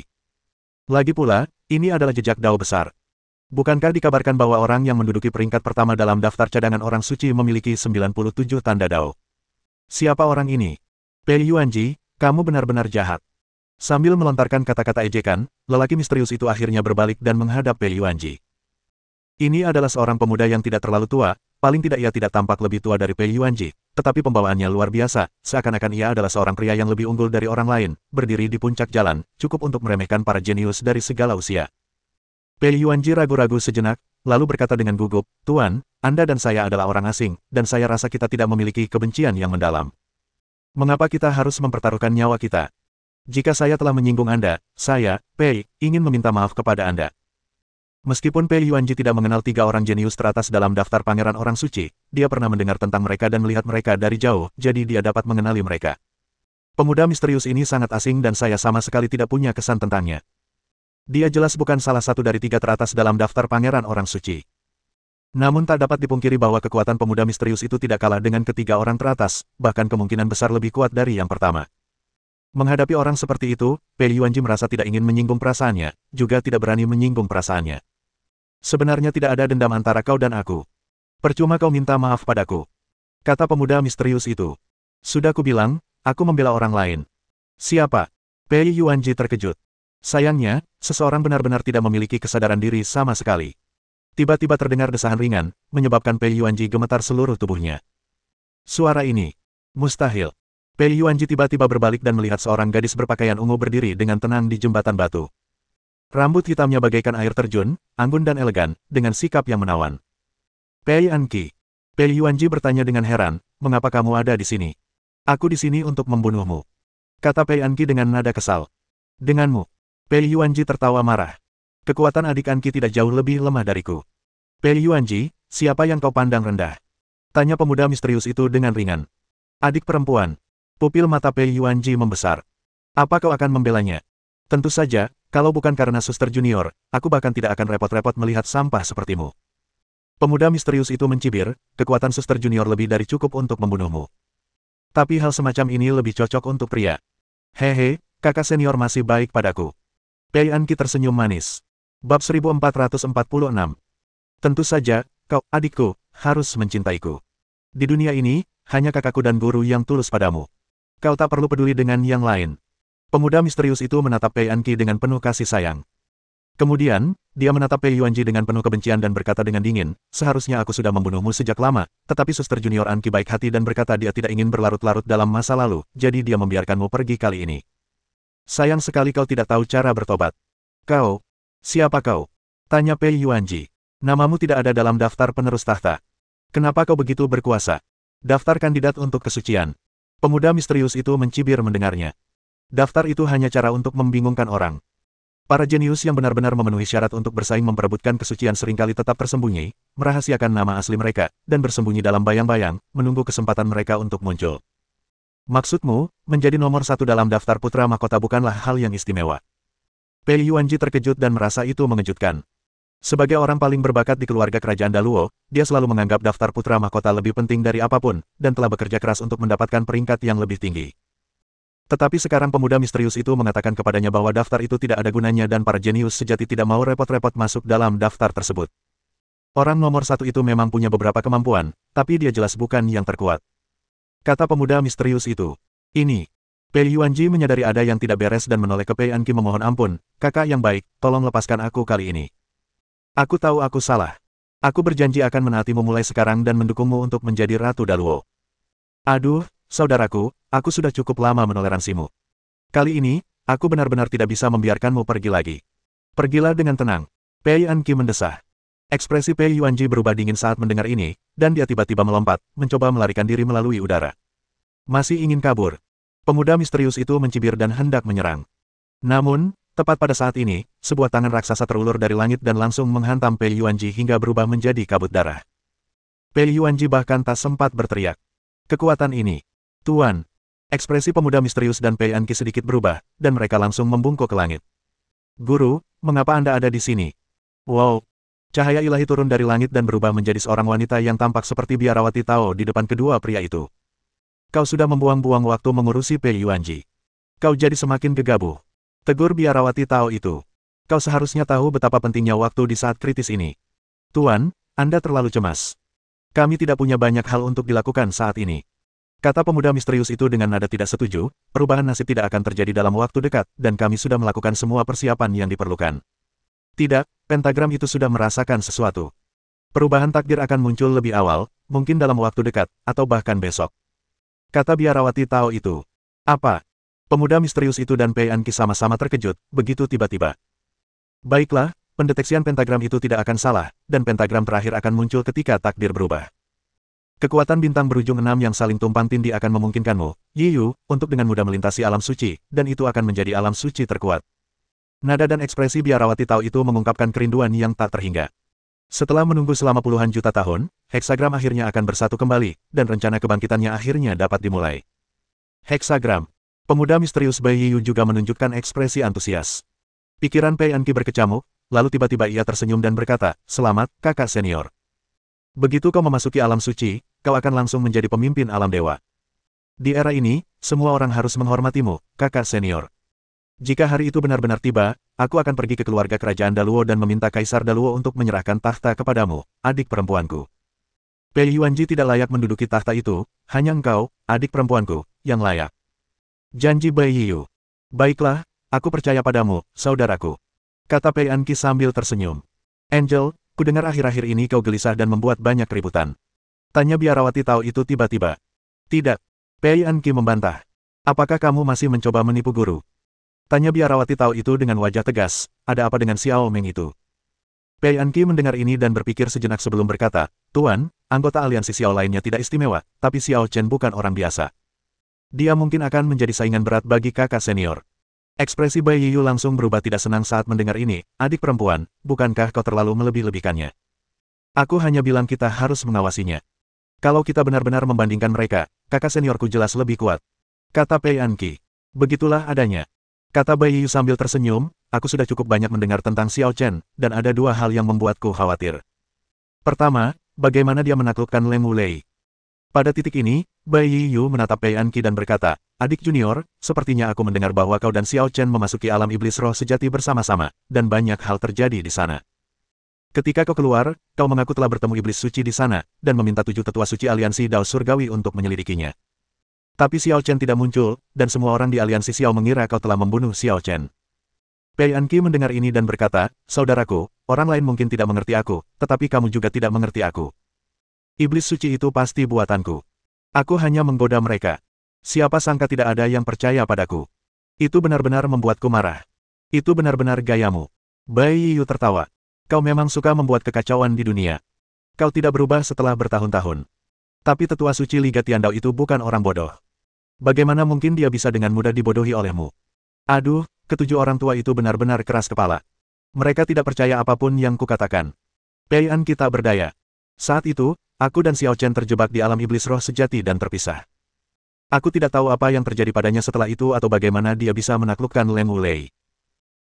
Mungkin ada cerita lain. Bai Yu berpikir sejenak, lalu menggelengkan kepalanya. Kita tidak usah membahas ini. Soal poin kedua, aku penasaran dengan pedang di tangannya. Pedang apa? Tanya biarawati Tao itu. Entahlah, tapi kemungkinan besar itu senjata suci. Kata Bai Yu, dengan pedang itu di tangannya, dia mungkin benar-benar akan menjadi saingan beratku. Angel, kau sudah bersama Xiao Chen selama beberapa waktu. Tahukah kau asal-usul pedang itu? Tanya biarawati Tao itu. Saya hanya mengenalnya sebagai Zhan Yue. Kata Pei Anki. Zhan Yue. Gumam biarawati Tao itu, raut wajahnya tiba-tiba terkejut. Mungkinkah ini pedang suci yang digunakan oleh maniak haus darah itu? Seorang maniak haus darah. Bai Yu dan Pei Anki tampak penasaran. Itu legenda kelam yang tak seorang pun berani sebutkan. Seluruh alam dewa hampir tumbang gara-gara pedang itu. Kalau memang pedang itu, kita harus berhati-hati. Kata biarawati Tao itu dengan nada serius, tapi pedang itu mungkin takkan mengenali tuannya. Siapapun yang memegangnya hanyalah budaknya. Pedang itu adalah tuannya, dan orang itu adalah budaknya. Pedang adalah tuan, dan manusia adalah budak. Pei Anki teringat saat ia menyentuh pedang tebasan bulan. Ia hampir tertelan kesadarannya dan menjadi budak pedang. Untungnya, Xiao Chen menariknya kembali. Tetapi mengapa Xiao Chen dapat menghunus pedangnya dengan bebas tanpa mengalami serangan balik apapun? Bab 1447. Singkatnya, pedang itu sangat menyeramkan. Tak hanya dibenci para dewa, bahkan mereka yang berada di alam iblis pun enggan menyentuhnya, takut akan hukuman karma. Kata biarawati Tao itu. Pedang itu telah merasuki beberapa sosok yang tak tertandingi. Yang terakhir tampaknya telah berkelana ke langit bawah di masa tuannya dan mendirikan sebuah sekte. Detail tindakannya tidak diketahui. Sekte Zhan Yue. Pei Anki bergumam pada dirinya sendiri, dia pernah mendengar tentang sekte ini dari Ouyang Yi. Pedang pemotong bulan berasal dari sekte pemotong bulan. Karena Xiao Chen memiliki pedang pemecah bulan dan tampaknya mampu mengendalikannya dengan pasti, kita harus berhati-hati, kata biarawati Tao itu dengan sungguh-sungguh, lalu menambahkan dengan tekad yang tak terbantahkan, namun, bahkan pedang pemecah bulan pun tak dapat menghentikan rencanaku. Tentu saja, kata Bai Yu dengan percaya diri, Tuan, biarkan aku mengurus Xiao Chen. Aku juga akan mengambilkan heksagram itu untukmu. Yah, identitasku sensitif, jadi aku tidak bisa melakukan apapun sendiri kecuali benar-benar diperlukan. Semuanya tergantung pada kalian berdua. Biarawati Tao itu menatap Bai Yu lalu Pei Anki. Guru, jangan khawatir, saya akan berusaha sebaik mungkin untuk membantu Anda. Kata Pei Anki. Kalau begitu aku akan menunggu kabar baikmu. Biarawati Tao itu tersenyum lega dan terbang pergi. Begitu biarawati Tao itu pergi, Pei Anki merasa sedikit lega. Meskipun laki-laki ini adalah tuannya, namun penindasan tak kasat mata yang dilakukannya masih sangat kuat, itulah sebabnya dia suka bepergian sendirian. Tiba-tiba sebuah sosok muncul dalam pikirannya, dan pikirannya menjadi lebih mantap. Waktuku hampir habis. Seharusnya aku pergi dengan damai, tanpa dendam atau kekhawatiran. Tapi sekarang, aku tak rela menjalani hidup yang membosankan ini. Tidak ada aturan di kota Beiwang. Kota ini sangat kacau bagi sebagian orang, tetapi sangat damai bagi mereka yang berada di puncak. Setelah pertempuran dengan aliansi bayangan, reputasi Xiao Meng menjadi terkenal di seluruh kota Beiwang, dan tidak ada seorang pun yang berani begitu buta hingga menimbulkan masalah bagi Xiao Meng. Dengan cara ini, Xiao Chen, Ouyang Yi dan yang lainnya menghabiskan waktu yang sangat damai dan membosankan. Xiao Chen mendapatkan beberapa wawasan di ruang Yama dan sering mengasingkan diri, di mana ia tak terlihat. Ouyang Yi, Leng Wulei, dan yang lainnya berulang kali memasuki alam iblis roh sejati untuk berburu monster dalam rangka ujian. Dalam sekejap, 2 bulan berlalu. Dalam 2 bulan terakhir, Ouyang Yi, Hang Yuan dan Chang Chong telah membuat kemajuan pesat karena bergaul dengan Leng Wulei. Namun entah mengapa hati mereka selalu merasa hampa, seperti ada yang kurang. Pada hari ini, keempat orang itu baru saja keluar dari alam roh iblis sejati ketika mereka melihat aliran cahaya terbang dari langit dan jatuh ke aliansi Xiao. Leng Wulei sigap dan cekatan dalam bertindak, dia terbang dan menangkap seberkas cahaya itu pada saat pertama. Cahaya yang mengalir itu menyebar saat disentuh dan berkumpul menjadi sebaris kata-kata di udara. Perubahan takdir, Galanlan. Melihat kata-kata itu, mereka berempat saling berpandangan dengan bingung. Apakah perubahan takdir mengacu pada apa yang disebut perubahan besar di langit dan bumi? Adapun Galanlan, apakah itu sumber perubahan besar? Hang Yuan menganalisis. Penafsiranmu terlalu lancang. Bagaimana mungkin itu kebetulan? Ouyang Yi mengungkapkan ketidakpercayaannya. Tapi itulah arti harfiahnya. Kata Hang Yuan serius. Orang yang mengirim pesan itu jelas ingin memberitahu kita sesuatu, jadi tentu saja mereka tidak akan membuatnya serumit itu. Arti harfiah yang paling sederhana adalah informasi yang paling akurat. Namun, ketika dunia mengalami perubahan besar, kesempatan untuk menjadi orang suci akan tiba. Menurut perkiraan, itu akan memakan waktu setidaknya beberapa tahun untuk terjadi. Bagaimana mungkin itu terjadi begitu cepat? Chang Chong terkejut. Ya, ujian suci ini belum berakhir. Ouyang Yi juga bingung. Menurut perkiraan awal, para jenius hanya dapat pergi ke menara aturan Dao untuk melebur Dao setelah melewati ujian orang suci, lalu bersaing memperebutkan posisi orang suci. Sekarang, perubahan besar di langit dan bumi telah terjadi sebelumnya. Siapa yang mengirim pesan ini? Apakah ini lelucon, sengaja menggoda kita? Ouyang Yi ragu-ragu. Aku tidak bisa mengesampingkan kemungkinan ini. Kata Hang Yuan, jika kesempatan untuk menjadi orang suci benar-benar mendekat, mengapa tidak ada gerakan sama sekali? Tidak, kota Beiwang sudah bertindak, tapi kau tidak menyadarinya. Leng Wulei tiba-tiba berkata, tadi, saat aku di luar, aku melihat para petinggi dari berbagai kekuatan diam-diam meninggalkan kota. Aku tidak terlalu memikirkannya saat itu, tapi sekarang sepertinya mereka sudah pergi ke Galatian. Tidak mungkin, hal sebesar ini terjadi, kenapa tidak ada yang bicara? Ouyang Yi sangat marah. Ini menyangkut posisi suci. Siapa yang mau membaginya dengan orang lain? Tentu saja, semakin sedikit orang yang mengetahuinya, semakin baik. Kata Leng Wulei. Tunggu apa lagi? Cepat panggil Xiao Chen keluar dari pengasingan, dan kita akan segera ke Galalantian. Kata Ouyang Yi sambil hendak memanggil Xiao Chen. Tidak perlu, aku sudah tahu. Xiao Chen keluar dari ruangan dan berkata dengan ringan, karena waktunya sudah tiba, ayo kita pergi dan melihat apa yang disebut perubahan keberuntungan. Jalan yang ditempuh Xiao Chen bukanlah jalan menuju kesucian yang diperjuangkan orang biasa. Namun, ia punya firasat bahwa perubahan takdir bukan hanya tentang kesempatan untuk menjadi orang suci, dan ia akan mendapatkan manfaat besar darinya. Aku tidak menyangka kompetisi final akan secepat ini. Aku bahkan belum mempersiapkan diri. Kata Ouyang Yi, di antara kita, hanya Xiao Chen dan Leng Wulei yang punya peluang menjadi orang suci. Buat apa banyak mikir? Coba saja sama-sama, nanti juga tahu. Sekalipun nggak bisa jadi orang suci, pasti ada kesempatan lain. Kata Xiao Chen. Benar sekali, ayo berangkat. Kelima orang itu meninggalkan kota Beiwang dan mendapati banyak orang telah meninggalkan kota secara diam-diam dengan cara yang sangat sederhana, tetapi kebanyakan orang masih belum sadar dan tidak tahu apa yang sedang terjadi. Sepertinya hanya segelintir orang dengan latar belakang dan koneksi kuat yang tahu tentang perubahan takdir, sementara sisanya masih belum tahu. Itulah kenyataannya. Kalau kamu punya koneksi dan latar belakang, kamu akan selalu unggul. Ouyang Yi bertanya, siapa orang yang memberitahu kita? Siapa yang begitu baik kepada kita? Beberapa orang memandang Xiao Chen bersama-sama, seolah-olah mereka mengira Xiao Chen akan tahu. Sebenarnya, itu jelas. Kata Xiao Chen penuh arti. Maksudmu? Putri Malaikat. Ouyang Yi tidak yakin. Kami datang ke kota Beiwang, dan dialah satu-satunya orang penting yang kami kenal. Kata Xiao Chen, selain dia, aku tidak bisa memikirkan orang lain. Kalau memang dia, berarti dia masih punya hati nurani. Ouyang Yi mengangguk, dan pendapatnya tentang Pei Anqi sedikit berubah. Ayo pergi ke Jialantian. Kata Xiao Chen, aku tidak menyangka perubahan takdir akan terjadi di Jialantian. Kita sudah berputar-putar dan sekarang sudah kembali. Dapat dikatakan bahwa Xiao Chen, Ouyang Yi, Hang Yuan dan Chang Chong semuanya berasal dari Galatian, hanya Leng Wulei yang tidak. Jialantian, Zhan Yuezong. Perubahan nasib itu bukan hanya terjadi di Galalan saja, bahkan ada yang mengatakan bahwa tempat itu dekat dengan Sekte Zanyu, sehingga banyak orang yang berkumpul di Sekte Zanyu. Tentu saja, tidak ada seorang pun yang dapat secara akurat memprediksi di mana perubahan nasib akan benar-benar terjadi, dan kebanyakan orang bersembunyi dalam kegelapan, menunggu kesempatan untuk bertindak. Ada juga banyak orang yang tidak tahan dengan kesendirian dan menerobos masuk ke Sekte Zhan Yue untuk menimbulkan masalah. Sekte Zhan Yue hanyalah sekte yang sedikit terkenal di surga bawah. Tidak ada satupun orang suci semu di sekte ini. Di mata para jenius di surga tengah dan bahkan surga atas ini, sekte ini tentu saja tidak layak disebut. Bab 1448. Guru. Guru, apa yang terjadi? Orang-orang dari Sekte Zhan Yue memandang kerumunan gelap yang berkumpul di langit, merasa cemas dan khawatir, berpikir bahwa mereka telah melakukan suatu kejahatan serius. Ada banyak orang, jadi mungkin itu bukan apa-apa. Poin pentingnya adalah bahwa siapapun di antara orang-orang ini dapat membunuh tetua agung Sekte Zhan Yue dalam hitungan detik. Aku juga tidak tahu. Pemimpin Sekte Zhan Yue, Lin Qianren, menggelengkan kepalanya, ekspresinya serius. Tapi satu hal yang pasti, tak satu pun dari orang-orang ini berasal dari langit bawah. Aku khawatir mereka semua berasal dari langit tengah, atau bahkan langit atas. Surga tengah, surga atas. Ini, orang-orang dari Sekte Zhan Yue bahkan lebih pemalu. Mereka tinggal di surga bawah sepanjang hidup mereka, sedangkan surga tengah dan atas bagaikan tempat suci bagi mereka, yang hanya bisa mereka dambakan dan kagumi. Aku tak pernah menyangka suatu hari nanti aku akan dapat melihat pemandangan mengagumkan sekumpulan besar orang-orang kuat dari langit tengah dan atas berkumpul di Sekte Zhan Yue. Namun, ketika segala sesuatunya tidak seperti biasanya, pasti ada yang salah. Bagi mereka, peristiwa besar seperti itu kemungkinan besar merupakan bencana, alih-alih berkah.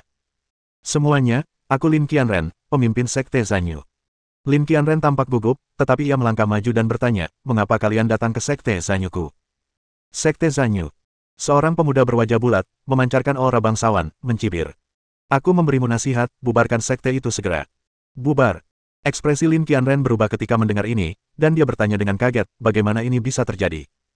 Sekte Zhan Yue telah diwariskan selama puluhan juta tahun dan memiliki ratusan ribu pengikut.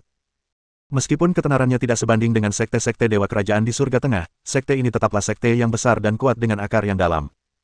Bagaimana mungkin sekte ini dibubarkan begitu saja? Beberapa murid sekte Zhan Yue yang lebih teguh berteriak, mengapa kalian meminta kami membubarkan sekte kami? Sekte ini adalah rumah kami, dan kami tidak akan kemana-mana. Ya, kami tidak akan kemana-mana dan kami tidak bisa bubar. Teriak banyak orang setuju. Sekelompok semut berkicau dengan gembira. Pemuda berwajah bulat itu merasa kesal melihat begitu banyak orang berteriak kepadanya. Ia melambaikan tangannya dengan santai, dan sebuah kekuatan hukum menebas seperti pedang berbentuk bulan sabit. Engah! Engah! Engah! Tiba-tiba, ratusan pengikut sekte Zhan Yue terpotong menjadi kabut berdarah, dan lubang besar meledak di tanah. Kau! Keterlaluan! Seorang tetua tertinggi sekte Zhan Yue yang berada di tingkat ke-6 Dao besar sangat marah dan menerjang pemuda berwajah bulat itu.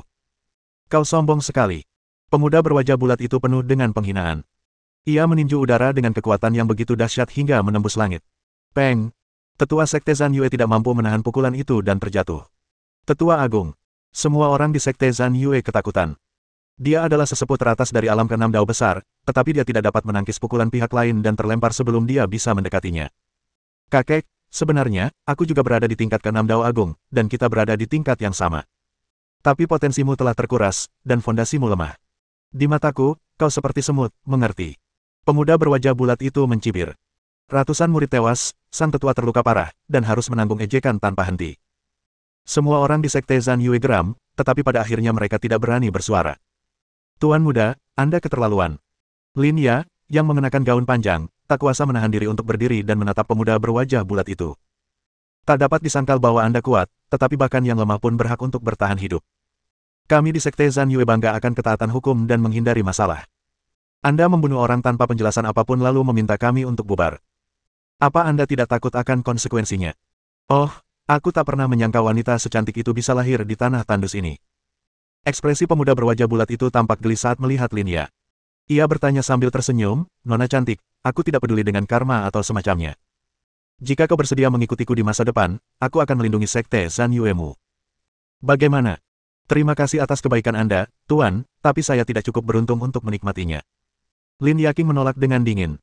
Dia selalu mengagumi orang-orang kuat, terutama para jenius. Namun dia juga punya batasan, dan dia tidak akan menyerang siapapun yang ditemuinya. Dia hanya akan merasa jijik terhadap pemuda berwajah bulat, sekalipun pemuda itu berasal dari keluarga bangsawan dan memiliki bakat luar biasa.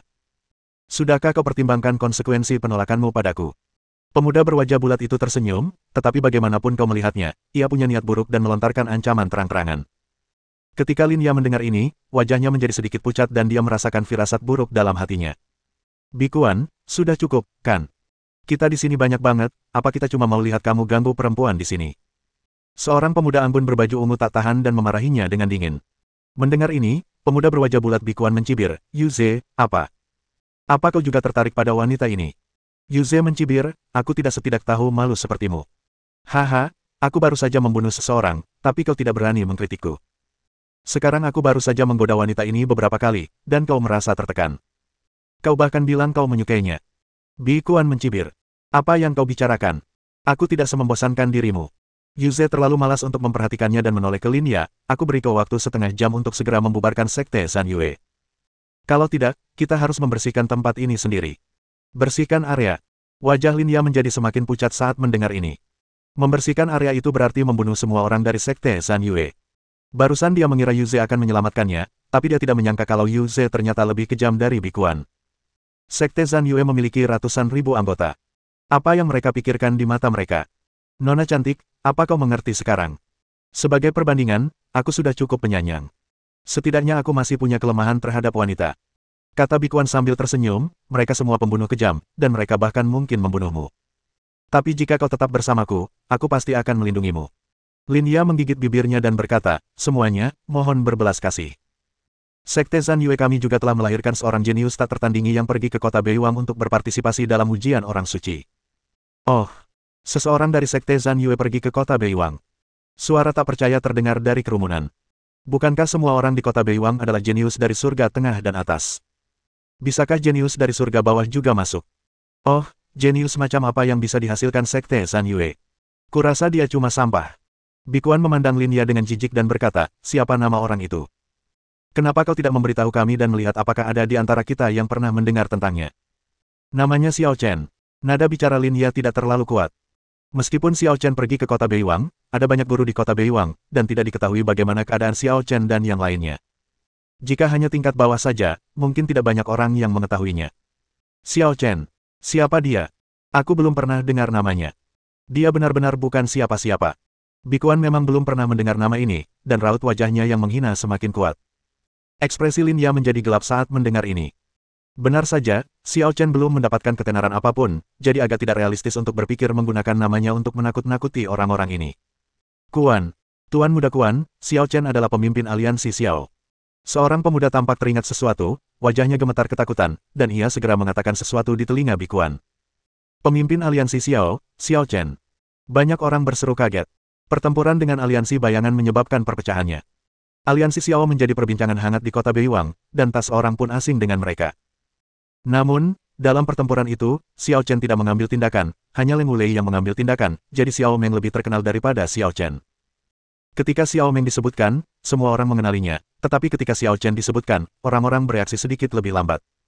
Xiao Chen sebenarnya dari Sekte Zanyu, apakah itu palsu? Dia mampu membunuh Xie Wenmei dengan satu tebasan pedang dan menaklukkan Leng Wulei. Dia jelas bukan orang biasa. Sulit membayangkan dia berasal dari Sekte kelas 3 di langit bawah. Jika Xiao Chen datang ke sini dan kita memperlakukan Sekte Zan Yue seperti ini, apakah dia akan marah? Kebanyakan orang tidak peduli dengan Sekte Zan Yue. Sekalipun ada ratusan ribu orang, mereka semua adalah kultivator tingkat rendah, dan tidak akan sayang untuk membunuh mereka semua. Namun setelah berhubungan dengan Xiao Chen, banyak orang mulai mempertimbangkan dan menganggapnya serius. Cih, apa-apaan Xiao Chen? Dia cuma mengandalkan premannya, Leng Wulei. Lagi pula, Bi Kuan baru saja mengucapkan kata-kata kasar, jadi dia tidak bisa menunjukkan kelemahan saat ini.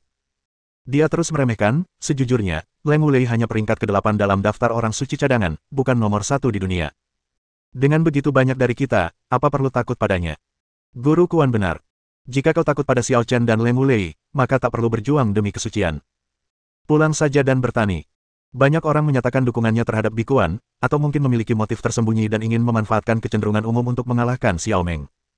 Tidak peduli seberapa kuat aliansi Xiao, bisakah dia lebih kuat dari mereka semua jika digabungkan? Siapa yang peduli dengan Xiao Chen dan aliansi Xiao? Kita masih harus melakukan apa yang perlu dilakukan. Sekte Zanyu harus segera bubar, atau kita akan mengosongkan wilayah ini. Putus, putus. Banyak jenius yang saling menekan dan memaksa Sekte Zanyu bubar. Namun pada saat itu, 5 sosok dengan cepat menyerbu dari kejauhan. Xiao Chen berada di garis depan. Melihat ini, raut wajahnya menjadi muram. Ia berkata dengan dingin, siapa bilang Sekte Tebasan Bulan harus dibubarkan? Katakan lagi kalau berani. Bab 1449. Xiao Chen. Ketika Lin Qianren dan Lin Ye melihat Xiao Chen, mereka langsung kegirangan. Mereka baru saja mendengar bahwa Xiao Chen adalah pemimpin aliansi Xiao dan memiliki pengaruh besar. Setidaknya secara individu, semua orang takut pada Xiao Chen, dan hanya ketika semua orang bersatu, mereka dapat berani melawan Xiao Chen. Sekarang Xiao Chen ada di sini, Sekte Zan Yue terselamatkan. Xiao Chen mengangguk pada mereka berdua dan bertanya, apa yang terjadi? Tak peduli apapun, dia telah tinggal di Sekte Zan Yue selama 2 tahun dan bahkan mengambil pedang Zan Yue dari Sekte Zan Yue, jadi dia berutang budi pada mereka. Jika ada yang ingin memaksa Sekte Zan Yue bubar, dia pasti tidak akan tinggal diam. Tuan Muda Xiao, kami tidak tahu apa yang terjadi. Tiba-tiba, sekelompok besar orang datang dan meminta kami untuk membubarkan Sekte Zan Yue. Beberapa murid memprotes, dan akibatnya, ratusan murid menderita dan dibantai. Tetua tertinggi ingin mencari keadilan, tetapi juga terluka parah. Kata Lin Qianren sedih. Sialan, bajingan mana yang melakukan ini? Keluar sekarang. Ouyang Yi sangat marah. Meskipun dia tidak merasa memiliki hubungan apapun dengan Sekte Zan Yue, dia cukup mengenal sekte itu dan pernah beberapa kali berurusan dengan Lin Qianren dan yang lainnya.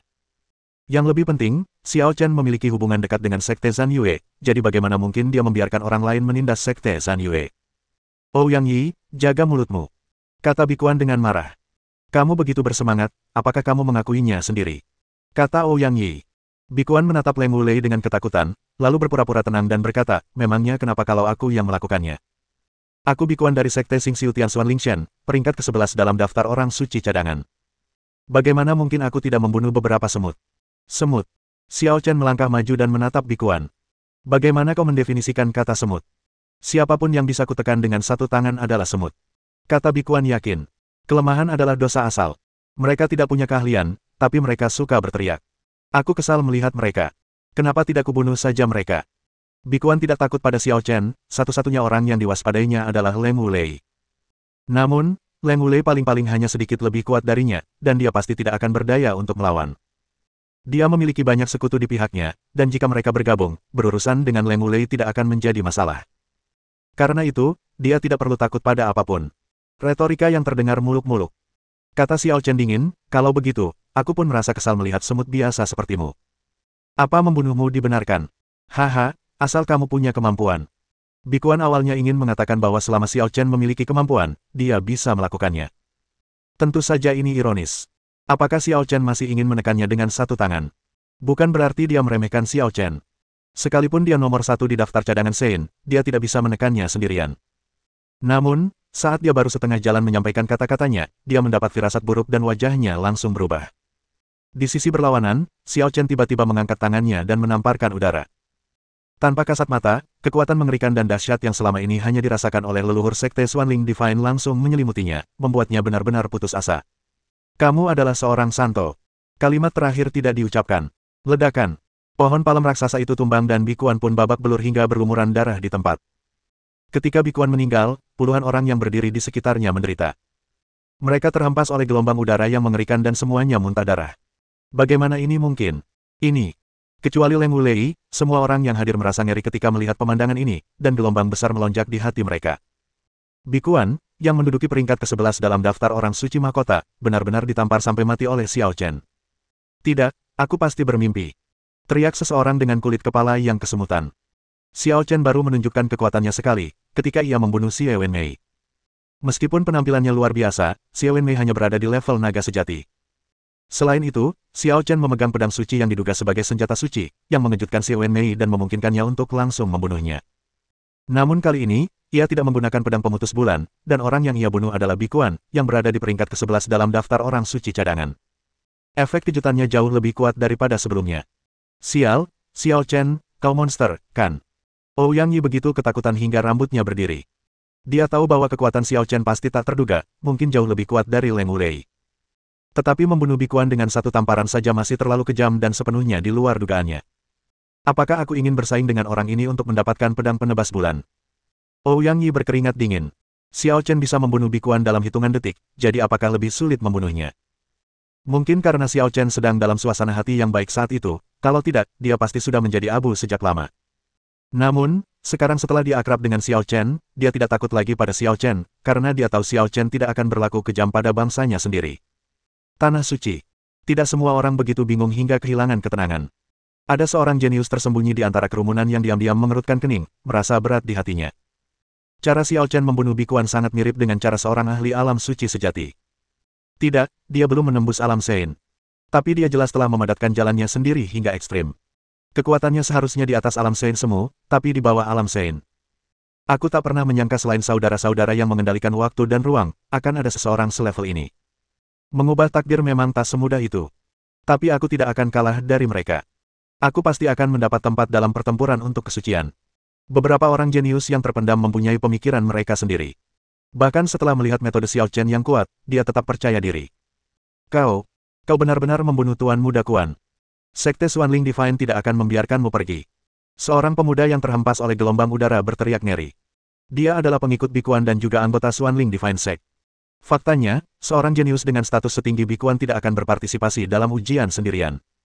Ia akan selalu memiliki banyak pengikut, pelayan, atau wali. Kalau aku jadi kamu, aku tidak akan begitu bersemangat untuk melompat keluar dan mengancam orang lain saat ini. Xiao Chen melirik dan mengayunkan pedangnya. Tertawa. Pedang itu melesat secepat kilat, dan dalam sekejap, pedang itu menghancurkan jiwa dan langsung membunuh pemuda itu. Anda. Tampaknya ada seseorang di dekatnya yang terkejut dan marah, tetapi segera menyadari sesuatu, cepat-cepat diam, dan diam-diam pergi. Xiao Chen terlalu malas untuk memperhatikan orang-orang itu. Bahkan jika mereka tidak kembali untuk melaporkan berita, Sekte Ilahi Xuanling pasti bisa mengetahui apa yang terjadi hari ini. Jika pembunuhan itu hanya untuk membungkam saksi, hal itu tidak perlu. Dia berani membunuh orang, jadi dia tidak takut akan balas dendam dari Sekte Xuanling Divine. Siapapun yang ingin Sekte Zhan Yue bubar, silakan teriakkan sekarang. Xiao Chen melirik kerumunan pahlawan. Kekuatan satu orang saja sudah cukup untuk mengalahkan ribuan jenius ini, membuat mereka terengah-engah. Mereka yang sebelumnya menyerukan agar Sekte Zhan Yue dibubarkan, kini merasa bersalah dan tidak berani menatap mata Xiao Chen, karena takut memprovokasi Xiao Chen, sang dewa kematian.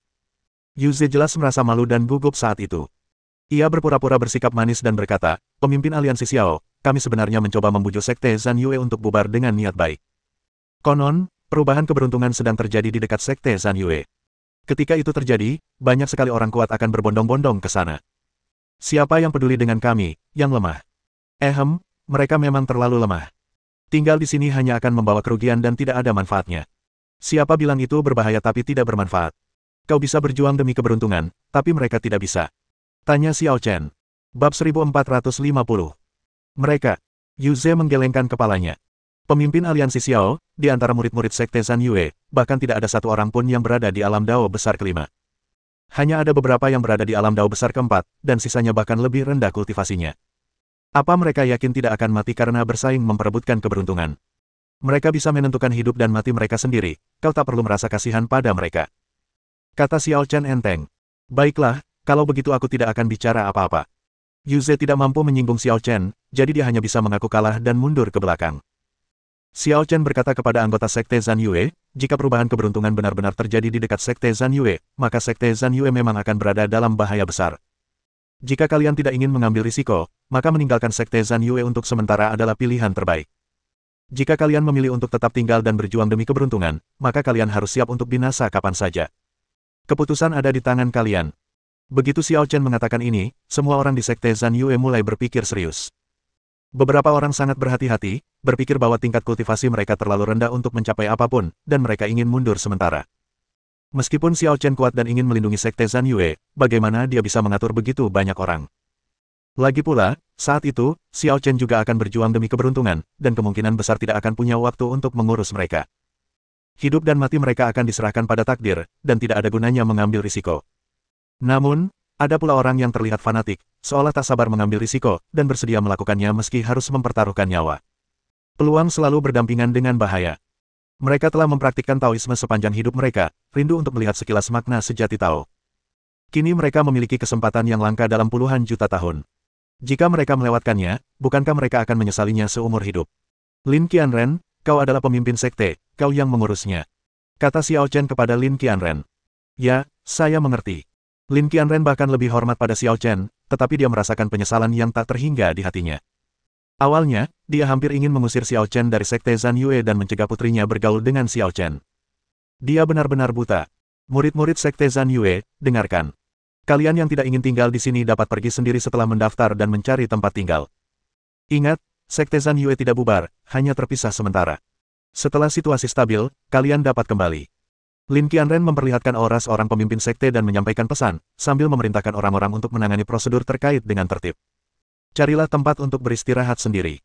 Sebelum pergantian nasib terjadi, kalian dilarang mengganggu Sekte Zhan Yue. Kata Xiao Chen kepada sekelompok jenius di kota Beiwang. Tentu saja kita harus memberi muka pada pemimpin aliansi Xiao. Pemimpin muda dengan sikap luar biasa itu menunjukkan niat baik kepada Xiao Chen, lalu membawa anak buahnya bersembunyi. Tentu saja mereka tidak pergi, mereka hanya menemukan tempat untuk bersembunyi. Ketika perubahan nasib dimulai, mereka akan bergegas keluar pada saat pertama. Pemimpin aliansi Xiao, tolong. Setelah memikirkannya, orang-orang yang tersisa memberi Xiao Chen sedikit wajah dan menghilang. Setelah beberapa saat, Sekte Zhan Yue kembali ke ketenangan semula. Xiao Chen masih punya lebih banyak wajah. Kata Hang Yuan. Omong kosong. Mereka takut dengan cara Xiao Chen membunuh bikuan. Ouyang Yi penuh dengan penghinaan. Orang-orang ini suka menindas yang lemah dan mengganggu yang lemah. Sepertinya Xiao Chen akan mampu memanfaatkan kesempatan kali ini dan menjadi yang pertama menembus alam suci, menjadi nomor satu di generasi muda. Kata Chang Chong setengah bercanda dan setengah serius, nanti kalau aku keluar, aku akan bilang kalau aku pernah bersama Xiao Chen. Itu pasti akan membuatku bangga. Lihatlah apa yang telah kau capai. Ouyang Yi menatapnya. Apakah kamu sangat menjanjikan? Balas Chang Chong, jika kamu bisa meraih gelar suci, aku akan menyanjungmu dan memanggilmu ayah. Enyahlah. Aku tidak punya anak setidak berbakti kamu. Kata Ouyang Yi dengan nada jijik. Pengecut, kau tak punya masa depan, lihat saja. Chang Chong mengacungkan jari tengah padanya. Meskipun kalian baru saja memasuki alam ke-6 Dao Agung, ini adalah perubahan takdir yang akan memengaruhi seluruh era. Kalian mungkin memiliki kesempatan untuk menjadi orang suci. Kata Xiao Chen, semuanya, bersikaplah lebih positif dan berusahalah. Jangan tinggalkan penyesalan. Guru benar. Jawab Leng Wulei dengan sungguh-sungguh. Orang ini lebih pandai menyanjung daripada Chang Chong. Keluh Ouyang Yi. Dia masih tidak mengerti mengapa Leng Wulei memanggil Xiao Chen tuan. Xiao Chen mungkin kuat, tapi dia tidak perlu merendahkan dirinya untuk menjilatnya, kan? Sekalipun di hadapannya ada orang suci, paling-paling dia hanya menunjukkan rasa hormat, tetapi tidak akan pernah memanggil orang lain dengan sebutan guru. Leng Wulei terlalu malas untuk memperhatikannya setelah mendengar ini, dengan ekspresi dingin di wajahnya. Faktanya, saat dia berada di Yama Space, dia bersumpah setia kepada Xiao Chen agar bisa bertahan hidup, tetapi dia tidak menyesali keputusan ini. Dia yakin tidak ada seorang pun yang memahami kekuatan Xiao Chen lebih baik daripada dirinya. Di ruang Yama, dia menyaksikan dengan mata kepalanya sendiri kekuatan Xiao Chen saat dia menggunakan kapak dan bilas sihir. Yang pertama dalam daftar cadangan orang suci, setiap jenius yang belum pernah muncul di dunia, tidak lebih dari sekadar sampah di hadapan Xiao Chen. Xiao Chen memang belum berhasil menembus alam suci, tetapi ia punya firasat, begitu Xiao Chen menerobos, alam itu akan benar-benar berbeda dengan alam suci biasa. Xiao Chen, terima kasih banyak telah menyelamatkan sekte ini. Lin Yalian berjalan maju perlahan, matanya yang indah dipenuhi kekaguman dan emosi yang aneh. Orang yang secara tidak sengaja dibawanya kembali ke sekte Zhan Yue tahun itu ternyata memiliki kekuatan yang luar biasa. Dia bisa membunuh para jenius peringkat atas daftar Chuseng hanya dengan satu lambaian tangannya, dan mengintimidasi semua pembangkit tenaga listrik di surga menengah dan atas sendirian. Yang lebih penting, Xiao Chen memiliki karakter yang luar biasa, jauh lebih baik daripada Bikuan dan Yu Ze. Ia persis seperti gambaran seorang jenius yang dikaguminya, bahkan lebih sempurna. Namun ada sedikit rasa melankolis dan sedih di hatinya. Awalnya, dia bisa berteman dengan Xiao Chen, tetapi sekarang dia merasa tidak layak dekat dengan Xiao Chen. Lagi pula, aku sudah menjadi murid luar sekte Zhan Yue selama 2 tahun. Kata Xiao Chen sambil tersenyum, sama-sama. Apakah perubahan takdir benar-benar akan terjadi di dekat sekte Zhan Yue? Tanya Lin Ya. Tidak ada yang tahu, tapi karena beritanya sudah keluar, pasti itu benar. Kata Xiao Chen, tunggu saja. Ya, Lin Ya mengangguk. Xiao Chen dan keempat orang lainnya tinggal di sekte Zhan Yue, menunggu terjadinya perubahan keberuntungan. Sebagai akibat dari tindakan darurat, 80% murid biasa sekte Zhan Yue meninggalkan sekte untuk menghindari masa kritis ini. Sisanya yang 20% tidak mau pergi dan rela mengorbankan nyawa demi sebuah kesempatan. 3 hari berlalu dengan cepat, dan semua orang terdiam, mengumpulkan kekuatan dan bersiap menunggu. Saat itu tengah hari, matahari sudah tinggi di langit, dan segalanya tampak tidak berbeda dari hari-hari lainnya. Namun tiba-tiba, sesuatu yang aneh terjadi. Sebuah kekuatan dahsyat, seolah-olah kekacauan telah kembali dan zaman kuno telah dimulai kembali, meletus dari bumi di dekat sekte Zhan Yue. Ledakan! Ledakan! Ledakan! Aliran pesona ilahi dari alam menyembur keluar dari bumi seperti naga raksasa, memenuhi langit dan bumi. Klik! Perubahan ekstrim itu seakan membuat langit dan bumi tak mampu menahan tekanan. Sebuah retakan besar menjalar dari tanah ke langit, bagaikan pintu masuk ke dimensi lain, menyingkap misteri tak terbatas. Apakah ini perubahan nasib? Di dekat sekte Zhan Yue, banyak sekali orang yang tertidur merasa gembira. Akhirnya menunggu saat ini. Kesempatan untuk mengubah takdir Anda dan lanskap dunia ilahi ada tepat di depan mata Anda. Bergegas. Banyak sekali orang yang memancarkan aura kuat, bergerak maju tanpa rasa takut dan bergegas menuju celah dimensi. Bersambung.